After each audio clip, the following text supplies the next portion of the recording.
Bienvenue dans ce récit palpitant qui vous plongera au cœur d'une situation de crise aérienne exceptionnelle, entre peur et professionnalisme. Restez avec nous jusqu'à la fin pour découvrir comment un équipage héroïque a transformé ce qui aurait pu être une tragédie en une leçon de sang-froid et d'expertise aéronautique. À l'aéroport international de Seattle-Tacoma, le soleil brillait et les voyageurs s'affairaient dans le terminal, impatients d'atteindre leur destination. Parmi eux se trouvaient les 176 passagers et les 6 membres d'équipage qui se préparaient à embarquer sur le vol 558 d'Alaska Airlines à destination de San Diego. Sous le soleil, le Boeing 737-900ER, véritable bête de somme des airs, se tenait prêt à la porte d'embarquement, promettant un voyage sans encombre et sans incident. Personne ne se doutait que ce vol de routine allait bientôt se transformer en une épreuve intense, mettant à rude épreuve la sécurité aérienne et le sang-froid de l'équipage. À 7h36, le vol 558 décollait de la piste, s'élevant dans le ciel bleu-azur. Le ronronnement familier des moteurs, une symphonie rassurante de puissance et de précision, berçait les passagers d'un sentiment de normalité, tandis qu'ils s'installaient dans leur siège. La montée initiale se fit en douceur et l'excitation d'une nouvelle aventure emplissait la cabine. Cependant, cette tranquillité fut de courte durée. Au-dessus de la ville animée, une légère secousse commença à résonner dans le fuselage de l'avion. Ce fut d'abord une faible vibration, à peine perceptible au milieu des bruits habituels du vol. Pourtant, tel un murmure dans une pièce silencieuse, elle s'amplifia progressivement, attirant l'attention des passagers. Alors que le vol 558 poursuivait son ascension, les vibrations subtiles se transformèrent en un frémissement plus perceptible et inquiétant.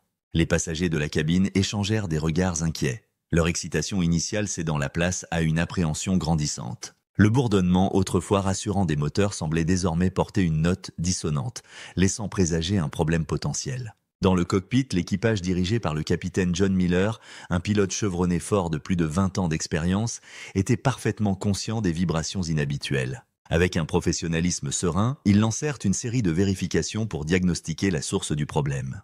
Leur formation et leur expérience leur avaient inculqué l'importance de rester calme sous pression. Si cette histoire de survie en plein vol vous captive, n'hésitez pas à vous abonner maintenant et à activer la cloche pour ne manquer aucune de nos analyses d'incidents aériens qui ont changé l'histoire de l'aviation. Votre soutien nous permet de continuer à produire ce contenu de qualité. L'équipage savait que même des anomalies apparemment mineures pouvaient potentiellement dégénérer en problèmes plus graves. Alors que le vol 548 approchait de 910 mètres d'altitude, la situation prit une tournure dramatique. Les vibrations subtiles se transformèrent en violentes secousses, secouant la cabine et semant la peur parmi les passagers. Le bourdonnement autrefois réconfortant des moteurs fut désormais ponctué d'une série de détonations et d'un rugissement assourdissant. Dans le cockpit, les instruments s'allumèrent, les voyants d'alarme clignotant avec urgence tandis que la source du problème devenait terriblement évidente. Une panne catastrophique du moteur gauche.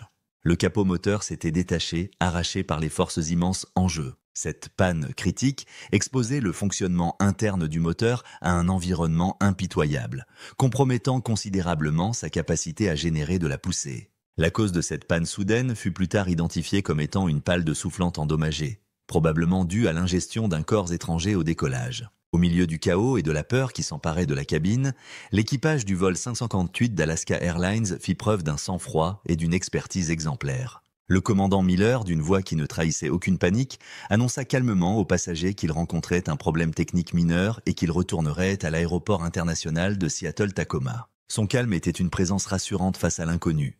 Tandis que le commandant Miller tenait les passagers informés, son copilote effectuait avec diligence la liste de contrôle d'urgence. Chaque action était délibérée, chaque décision était fondée sur leur formation approfondie et leur connaissance des systèmes de l'avion. L'une des décisions les plus cruciales prises par l'équipage fut de réduire immédiatement la puissance du moteur endommagé. En gérant avec précaution le moteur restant, ils purent garder le contrôle de l'avion et entamer le processus de retour vers Seattle. À 9000 mètres d'altitude, la peur et l'incertitude jetèrent un voile sur les passagers. Les violentes secousses, le rugissement assourdissant du moteur endommagé et la vue du capot détaché s'envolant dans les nuages en contrebas créèrent une scène de pure terreur. Pour beaucoup, ce fut un moment où la fragilité de la vie et la possibilité bien réelle d'une catastrophe s'imposèrent brutalement. Certains passagers ont poussé des cris d'horreur, les yeux écarquillés par la peur, tandis que d'autres s'accrochaient fermement à leurs proches, cherchant du réconfort dans leur étreinte. Le personnel de cabine, formé à ce genre d'urgence, est intervenu avec professionnalisme. Leur calme et leurs paroles rassurantes ont contribué à apaiser la panique grandissante. Ils ont expliqué aux passagers les procédures d'urgence, veillant à ce que les ceintures de sécurité soient bouclées et que les masques à oxygène soient facilement accessibles. Parmi les passagers à bord du vol 558, ce jour-là se trouvait Greg Anderson, un homme d'affaires de Seattle.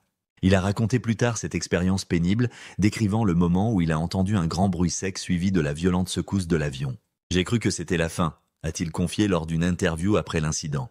Mais l'équipage a fait preuve d'un sang-froid remarquable. Leur professionnalisme nous a tous sauvés. Le moteur endommagé étant sécurisé et l'avion stabilisé, le commandant Miller et son équipage se concentrèrent sur la tâche la plus cruciale.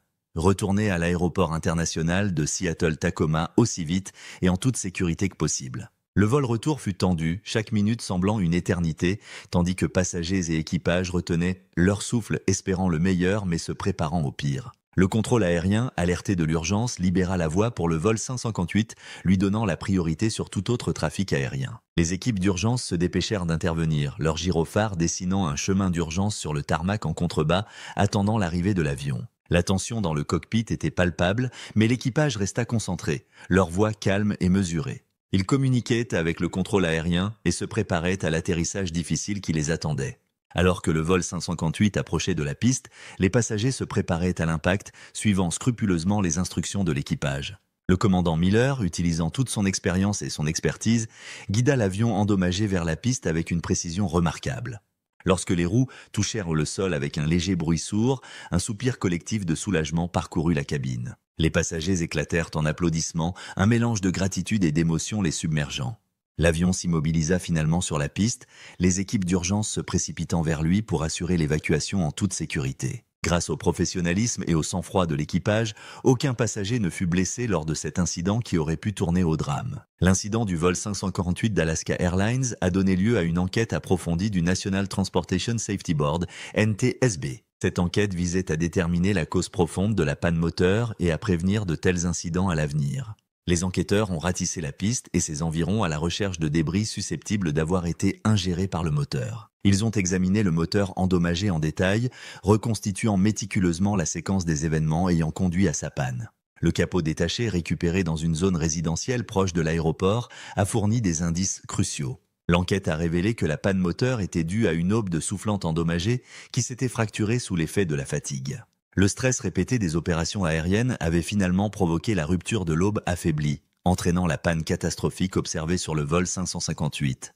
Cette découverte a conduit à une série d'inspections supplémentaires sur des avions similaires à travers le monde, révélant plusieurs cas de fissures naissantes qui ont pu être réparées avant qu'elles ne provoquent des incidents similaires. L'incident du vol 548 d'Alaska Airlines a rappelé brutalement l'importance de la sécurité aérienne et la nécessité d'une amélioration continue. Si l'atterrissage en toute sécurité témoignait de la compétence et du professionnalisme de l'équipage, l'incident a mis en évidence des vulnérabilités potentielles dans la conception et les procédures de maintenance des moteurs. Suite à cet incident, la Federal Aviation Administration, FAA, a émis une série de recommandations visant à prévenir de tels incidents. Ces recommandations comprenaient des inspections renforcées des pales de soufflantes, en particulier celles ayant subi des dommages par impact, et le développement de techniques d'inspection plus avancées pour détecter les fissures de fatigue à un stade précoce. L'industrie aéronautique a réagi rapidement aux recommandations de la FAA. Les compagnies aériennes ont mis en place des protocoles d'inspection plus rigoureux, investissant dans des équipements et des formations de pointe pour garantir l'intégrité de leurs moteurs.